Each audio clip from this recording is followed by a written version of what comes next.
नमस्कार, मैं हूँ प्रतिभा चंद्रन और आप देख रहे हैं नवभारत का ये विशेष बुलेटिन जहां पर हम बात कर रहे हैं कश्मीर के पहलगाम में हुए आतंकी हमले की। कल जो आतंकी हमला हुआ उसमें जो 26 टूरिस्ट मारे गए उसमें 6 महाराष्ट्र से है। इस विषय पर बात करने के लिए हमारे साथ है रिटायर्ड ब्रिगेडियर हेमंत महाजन सर। सर, आपका स्वागत है। नमस्कार। ये जो घटना हुई है, जिस समय का चयन किया गया और क्या कुछ एग्जैक्टली वहां पर हुआ? देखिए, जो हुआ वो मीडिया ने अच्छी तरह से कवर किया है, लेकिन शॉर्ट में ये बता सकते हैं हम कि ये पहलगाम से 7-8 किलोमीटर दूर जगह है, जहाँ पे सिक्योरिटी फोर्सेस का प्रेजेंस बिल्कुल नहीं है। मीनिंग वहाँ आर्मी तो डिप्लॉय थी ही नहीं, इसके सिवाय कश्मीर पुलिस भी नहीं थे। और इसलिए एक रिजॉर्ट था, जहाँ पे वो सॉफ्ट टारगेट था, जहाँ पे टूरिस्ट अपना चाय पानी पी रहे थे, जहाँ पे जो पास वाला जंगल था वहाँ से दहशतवादी आए और उन्होंने जो उसमें से जो हिंदू थे उनको उन्होंने मार दिया अपने बच्चों और बीवियों के सामने। तो ये बहुत ही दर्दनाक घटना है। और ये जो दहशतवादी जिन्होंने ये कृत्य किया है उनको मारना ही पड़ेगा, उसमें कोई डाउट होना नहीं चाहिए। तो पहला भाग ये हो गया। तो दूसरा ये है कि ये जो कश्मीर की जो सिक्योरिटी आर्किटेक्चर है, कि यहाँ से ही अभी जुलाई के महीने के अंदर अमरनाथ यात्रा शुरू होगी, तब यहाँ पे सिक्योरिटी फोर्सेस खासतौर इंडियन आर्मी आएगी और तभी सिक्योरिटी अच्छी रहेगी। लेकिन इस समय इसलिए कि टूरिज्म कश्मीर में बहुत ज़्यादा बढ़ रहा है। 2 करोड़ कश्मीर की पॉपुलेशन है और टूरिस्ट ऑलमोस्ट 2.5 करोड़ से ज़्यादा है। तो इसलिए कुछ ऐसी सोच विचार शुरू हो गई कि सिक्योरिटी हम इतनी ज़रूरत नहीं है, सब अच्छा हो रहा है। लेकिन मैंने काफ़ी बार पहले ही बोला हुआ है, एक बार मैं फिर से रिपीट करना चाहता हूँ, जब तक पाकिस्तान नाम का देश है, तब तक कश्मीर में शांतता कभी भी तैनात नहीं हो सकती। वो कुछ ना कुछ प्रॉब्लम क्रिएट करते हुए कश्मीर के मुद्दे को आगे बढ़ाते रहेंगे। इसलिए हमारी जो डिप्लॉयमेंट है सिक्योरिटी फोर्सेस की, आपको हमेशा तैनात रखनी पड़ेगी। तो ये मुद्दा है कि सिक्योरिटी अपरेटस को लेट डाउन हम कर नहीं सकते हैं। जैसे मैंने पहले एक बार बताया था कि जो हमारे राष्ट्रीय राइफल का एक जो फोर्स था, किश्तवाड़ और जो नीचे वाला जम्मू का इलाका है, वहाँ पे दहशतवादी हमले खत्म हो गए, इसलिए उनको निकाल के चाइना बॉर्डर पे भेज दिया, जो कि गलती है, क्योंकि वहाँ पे वैक्यूम क्रिएट हो गया। और जो पिछले जो 2-3 हमले हुए थे, एनकाउंटर हुए थे, वो साउथ ऑफ जम्मू उधमपुर यहाँ पर हुए थे। तो सिक्योरिटी फोर्सेस को तैनात करके रखना ही पड़ेगा, ये एक सबसे पहला लेसन है। और दूसरा ये है कि ये समय इस समय क्यों हुआ, तो ये बिल्कुल साफ है, हमारे प्राइम मिनिस्टर सऊदी अरेबिया की विजिट के ऊपर थे, जहाँ पे इकोनॉमिक कोऑपरेशन की बात हो रही थी और एनर्जी सिक्योरिटी की बात हो रही थी। तो इसलिए इस दहशतवादी हमले को बहुत पब्लिसिटी मिली है। जो वाइस प्रेसिडेंट है अमेरिका के, वो देश हमारे भारत के अंदर थे। और हमेशा अगर आप इतिहास देखेंगे तो जब भी अमेरिका के प्रेसिडेंट या वाइस प्रेसिडेंट आ जाते हैं तो इस प्रकार की बड़ी दहशतवादी घटना हो जाती है। तीसरा, 3-4 दिन पहले की बात है कि पाकिस्तान के जो चीफ ऑफ आर्मी स्टाफ है जनरल मुनीर, उन्होंने बहुत सारी भड़काऊ बातें कही थी। उनका इंटरव्यू अवेलेबल है इंटरनेट के ऊपर कि हिंदुओं को हम मारेंगे, पाकिस्तान ये करेगा वो करेगा। लेकिन उनके बोलने के बाद इतने तुरंत कोई कार्रवाई होगी, ये किसी ने सोचा नहीं था। To that extent it's an intelligence failure, no doubt. और पुलिस को ऐसी जगह पे रखा गया जहाँ पे कोई सिक्योरिटी फोर्सेस नहीं थे, ये पक्का गलती है। तो हमें हमारा इंटेलिजेंस तो इम्प्रूव करना ही पड़ेगा। सिक्योरिटी अपैरेटस जो है कश्मीर में, उसको एक बार उसको रिव्यू करके वहाँ पे लोगों को डालना पड़ेगा। और ये जो दहशतवादी जो अंदर आए हुए हैं उनको मारना ही पड़ेगा। और मैं आपको इतना ही बोलना चाहूँगा कि कश्मीर में जो दहशतवादी आते हैं उनका लाइफ 5-6 महीने से ज़्यादा नहीं होता है, तो वो मारे जाएंगे ही, इसके बारे में किसी को शक नहीं होना चाहिए। लेकिन there is a need to review your deployment of forces, especially inside the Kashmir valley. बिल्कुल, आपने जैसे कहा कि एक सॉफ्ट टारगेट था, वहाँ पर ना पुलिस की मौजूदगी थी, ना सेना की तो चौकियाँ वहाँ पर है नहीं। लेकिन जिस तरह से टीआरएफ जो संगठन है, जिसके ऊपर ये ज़िम्मेदारी है, जिन्होंने ली है, और ये क्या लश्कर-ए-तैयबा का ही एक हिस्सा है और इस सब के पीछे आईएसआई? देखिए, नाम तो टीआरएफ ने दिया है, लेकिन इससे ज़्यादा महत्व नहीं देना चाहिए, क्योंकि जो 3 मेन ग्रुप्स है कश्मीर में, लश्कर ए तैयबा है, जैश ए मोहम्मद है, हिजबुल मुजाहिद है, इन्हीं के अलग-अलग संगठनों के नाम बदली करते रहते हैं और ये टीआरएस में खास तो वो दिखाना चाहते थे कि यहाँ पे लोकल दहशतवादी ज़्यादा है, लेकिन लोकल दहशतवादी ज़्यादा नहीं है। जो लीडरशिप होती है, जो क्रूर काम करने होते हैं, ये पाकिस्तानी टेररिस्ट ही हमेशा करते हैं। इसके बारे में किसी के मन में कोई शक नहीं होना चाहिए। तो ये टीआरएफ केवल नाम हो गया, बेसिकली लश्कर-ए-तोयबा ही है और दहशतवादी का कौन-सा काम कर रहा है ये इम्पोर्टेंट नहीं है। उन्होंने काम किया और हेल्पलेस टूरिस्ट को मारा उनके बच्चों और बीवियों के सामने। ये बहुत ही दुःख की घटना है। उसके बहुत सारे वीडियोज़ घूम रहे हैं और अर्थात पूरे देश में एक ऐसी लाट तैयार हो गई है कि पाकिस्तान के खिलाफ कुछ कार्रवाई करना चाहिए। तो पाकिस्तान के खिलाफ कार्रवाई ज़रूर करना चाहिए। तो इसके बारे में किस प्रकार की कार्रवाई हम कर सकते हैं, ये अपना चर्चे का अलग मुद्दा हो सकता है। जी बिल्कुल, एक तो 2 चीज़ें महत्वपूर्ण कि कश्मीर की जो अंदरूनी सुरक्षा है, उसको पुख्ता रखने के लिए और जो हम देख रहे थे कि कश्मीर की जनसंख्या जो 2 करोड़ के लगभग है, उससे ज़्यादा टूरिस्ट पिछले कुछ सालों में वहाँ पर गए हैं और एक तरह से एक अच्छा माहौल बन रहा था, उसको बिगाड़ दिया गया है फिर से एक बार।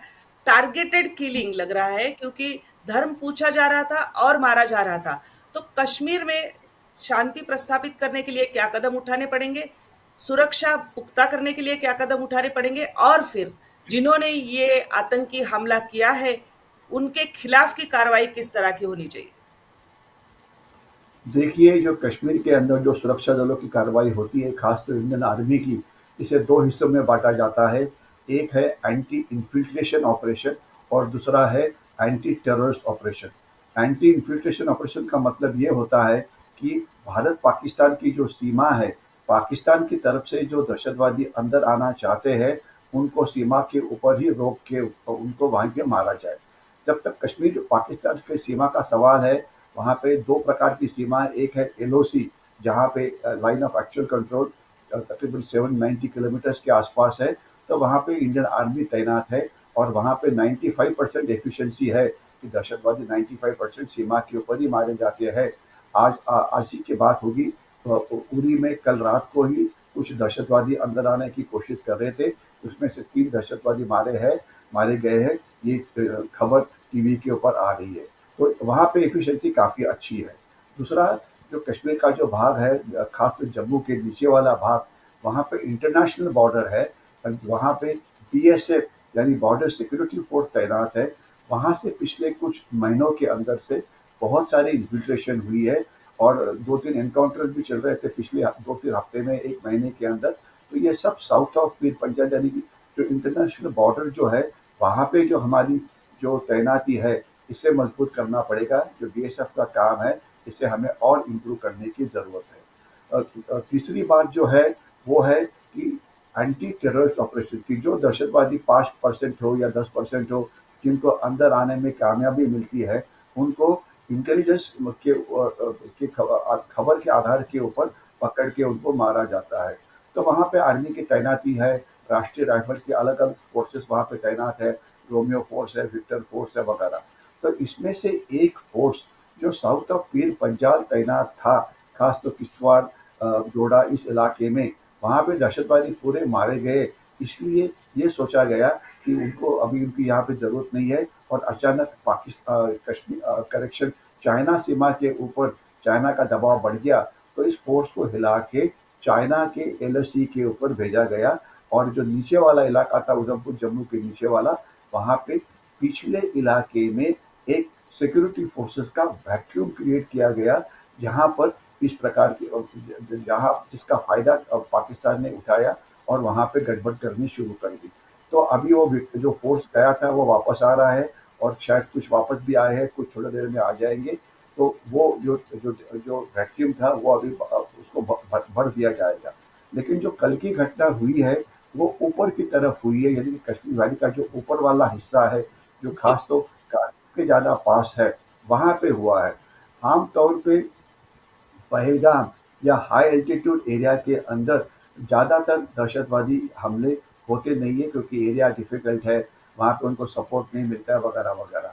लेकिन मैंने इसके पहले भी बोला है, 5-6 साल पहले जब मुझे पूछा गया था कि कश्मीर में पूरी शांतता कब आएगी, तो मैंने तब उस समय जो रिप्लाई दिया था, आज एक बार मैं फिर देना चाहूँगा कि जब तक पाकिस्तान नाम का देश है, जब तक उसको चाइना की मदद मिलती है और तब तक ये दहशतवाद कभी भी खत्म नहीं होगा। दहशतवादी मारे जाएँगे, लेकिन फ्रेश दहशतवादियों को भेज के पाकिस्तान हमारे लिए गड़बड़ क्रिएट करता रहेगा।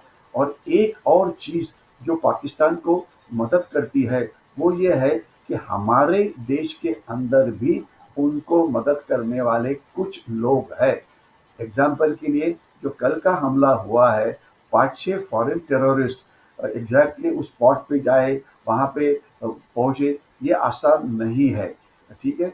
उनको जब तक लोकल गाइड्स की मदद नहीं मिलती है, लोकल्स की मदद नहीं मिलती है, तब तक उनका वहाँ पे पहुँचना, एग्जैक्ट स्पॉट चूज़ करना कि जहाँ पे काफ़ी संख्या में टूरिस्ट आते हैं, लेकिन वहाँ पे सिक्योरिटी फोर्सेस कोई नहीं है। जो सबसे पास वाले पहलगाम में है और वो भी केवल पुलिस है, जिनकी क्षमता बिल्कुल ही शून्य है।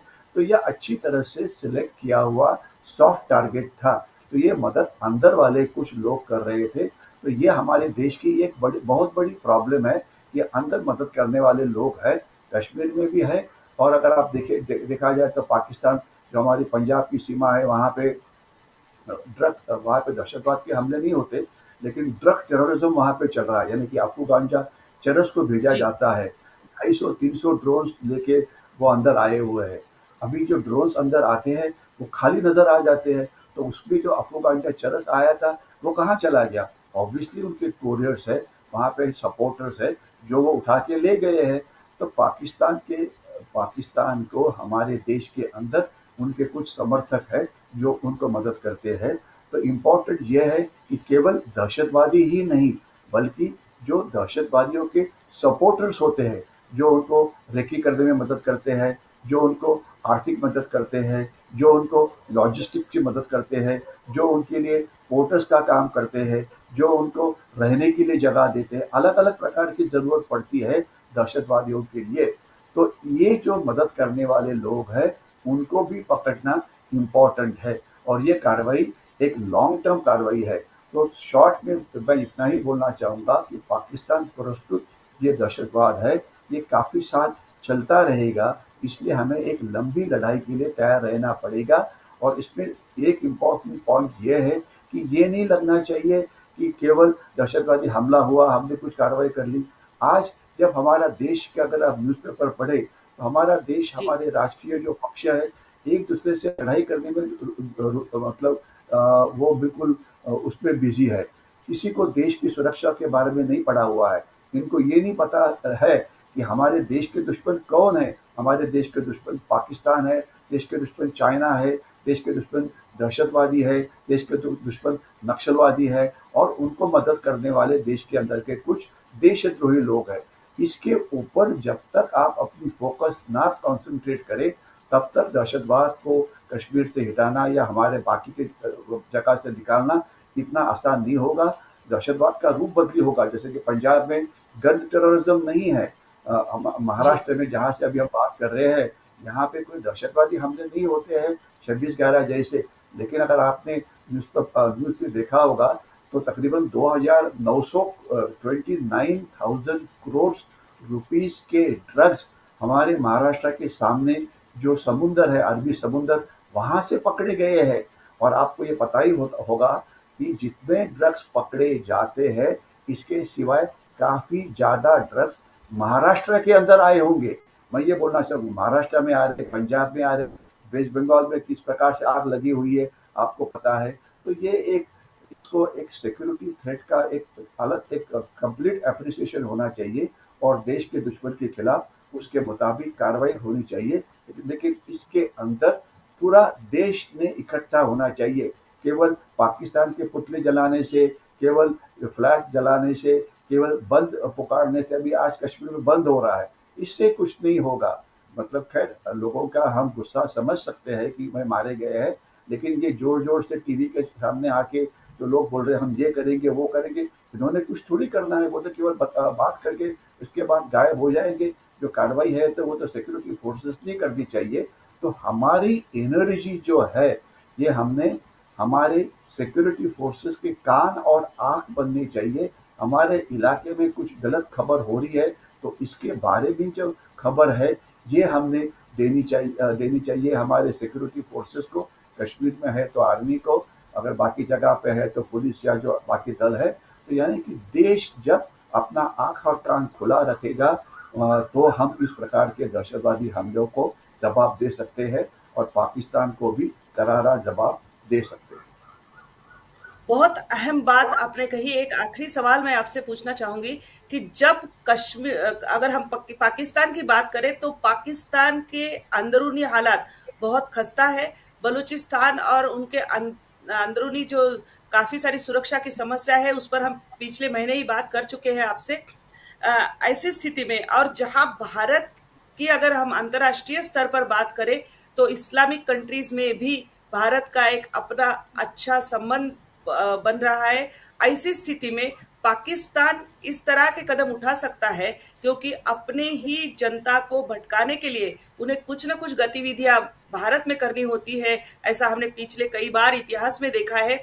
ऐसे समय पे जो लंबी लड़ाई आपने कही सर, कि केवल जो आतंकी आते हैं और गोलीबारी या बमबारी करते हैं, उसके अलावा ड्रग टेररिज्म जो जिस तरह से बढ़ रहा है, कितने स्तर पर हमको ये एक लंबी लड़ाई लड़नी पड़ेगी। और ऐसे समय पे भारत के राजनेताओं ने, पार्टियों ने इकट्ठा आकर इसके खिलाफ लड़ना जरूरी है। देखिए, जब तक पाकिस्तान का सवाल है, पाकिस्तान को चाइना भी मदद करता है, तो ये पाकिस्तान चाइना एक्सिस की हम बात कर रहे हैं। तो इनके खिलाफ जी। कार्रवाई करने के लिए बहुत कुछ चीज़ें हैं। इंडस वाटर ट्रीटी, उसको हम तोड़ सकते हैं। इसके सिवाय पाकिस्तान के साथ जो ट्रेड होता है, उसको हम बंद कर सकते हैं। लेकिन एक बात याद रखना चाहिए कि काफ़ी साल पहले पाकिस्तान की इकोनॉमिक हालत तो बहुत ही ख़राब है, इसके बारे में किसी को कोई शक नहीं है। लेकिन बहुत साल पहले जुल्फ़िकार अली भुट्टो जब पाकिस्तान के प्राइम मिनिस्टर थे, तब उन्होंने बोला था, हम घास खाएंगे लेकिन भारत के खिलाफ जो लड़ना है वो छोड़ेंगे नहीं, न्यूक्लियर वेपन्स तैयार करेंगे। एग्जैक्टली आज पाकिस्तान का हालत किसी भी प्रकार का हो, कितना भी खराब हो, लेकिन पाकिस्तान दहशतवादियों को मदद करने का अपना काम कभी भी नहीं छोड़ेगा। ये आपको बिल्कुल क्लियर कट साफ पता होना चाहिए। इसके लिए लड़ाई जो है ये लंबी है। कुछ अभी पॉलिटिकल लोग अपना प्रेस इंटरव्यू दे रहे थे कि ये होना चाहिए, वो होना चाहिए। ये जो बकवास ये जो करते रहते हैं, मैं थोड़ा सा कठिन शब्द का इस्तेमाल किया, ये बंद होना चाहिए। और केवल सिक्योरिटी, क्योंकि ये इस प्रकार से स्टेटमेंट देने से कुछ नहीं निकलने वाला। आपको कार्रवाई करनी है सिक्योरिटी फोर्सेस ने। आप केवल हवा निकाल सकते हैं अपने मुंह से। तो इसलिए सिक्योरिटी फोर्सेस के पीछे जो देश है पूरा इकट्ठा होके आना चाहिए।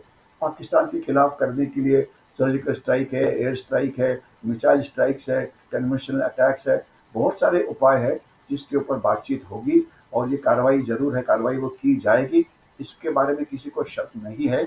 लेकिन समझना ये चाहिए, मैं आपको एक एग्जांपल देना चाहूँगा कि अभी अब सब लोग बड़े चिल्ला रहे हैं कि हम ये करेंगे, हम वो करेंगे। लेकिन अगर गवर्नमेंट ने पेट्रोल के ऊपर टैक्स बढ़ाया, क्योंकि अभी अगर पाकिस्तान के आप साथ लड़ाई करेंगे तो आपको एम्यूनिशन लगेगी। एम्यूनिशन को बनाने की हमारे में क्षमता है, लेकिन एक मिसाइल की कीमत हज़ारों की होती है। अगर एम्यूनिशन फायर करेंगे तो उसकी कीमत काफ़ी होती है। तो सरकार बोलती है कि पेट्रोल के ऊपर हम एक्स्ट्रा टैक्स लगा रहे हैं क्योंकि हमें एम्यूनिशन अभी ज़्यादा संख्या में लेना पड़ेगा। तो क्या उसके लिए आप तैयार है? अगर सरकार इनकम टैक्स बढ़ाती है तो क्या आप उसके लिए तैयार है? क्योंकि अल्टीमेटली जो सैन्य लड़ता है उनको काफ़ी सारे रिसोर्सेज की मदद पड़ती है। अगर आपने एक जैसे एक विमान लेना है, समझ लीजिए राफेल हो या ये हो, या एक आधा फाइटर शिप लेना है, या पेट्रोलिंग के लिए बोट लेनी है। अभी मुंबई के लिए 130 करोड़ का प्लान जाहिर हुआ है। तो इसके लिए पैसे कहाँ से आएंगे? लोगों को टैक्स भरना चाहिए। लोगों के ऊपर अगर पाकिस्तान, मैं बोलूँगा पाकिस्तान टैक्स समझ लीजिए कि पेट्रोल के ऊपर टैक्स लगा दीजिए या कहीं पर लगा दीजिए। कि पाकिस्तान के साथ लड़ाई के लिए फाइनेंशियल रिसोर्सेज को बढ़ाने के लिए कैसे बढ़ाएंगे आप? सरकार के पास तो कोई एंडलेस तो फंड्स तो नहीं है ना, वो तो लाने ही पड़ेंगे। तो मेरे ख्याल से एक पाकिस्तान टैक्स लगाओ कि जिसको पेमेंट करने के लिए सभी भारतीयों ने तैयार रहना चाहिए, जिससे हम हमारे सैन्य की जो क्षमता है, लड़ाई की क्षमता है, ये बढ़ा सके। और पाकिस्तान को जो करारा जवाब देना है उसको करने में हमारी बहुत सारी मदद हो सके। तो इसलिए हवा में बात करने से बात कुछ नहीं होगी। आपको टैक्स भरना पड़ेगा और आर्थिक मदद करनी पड़ेगी देश को, तभी तभी ही हम लड़ सकते हैं। इसमें कॉमन आदमी का जो काम है बड़ा इम्पोर्टेंट है, पॉलिटिकल पार्टीज का बड़ा इम्पोर्टेंट है। मीडिया ने भी खबर देनी चाहिए, भैया देश के लिए रिसोर्सेज बनाओ। रिसोर्सेज कहाँ से बनेंगे? एक अगर आप 2 दिन अगर JNK में फायर करोगे, आपका एम्बिशन का खर्चा ये 100 करोड़ से ज़्यादा हो जाएगा। तो वो पैसे कहाँ से आएंगे? एम्बिशन एक बार फायर होने के बाद उसको रीयूज नहीं किया जा सकता, उसको फिर नया खरीदना पड़ता है, तो पैसा कहाँ से आएगा?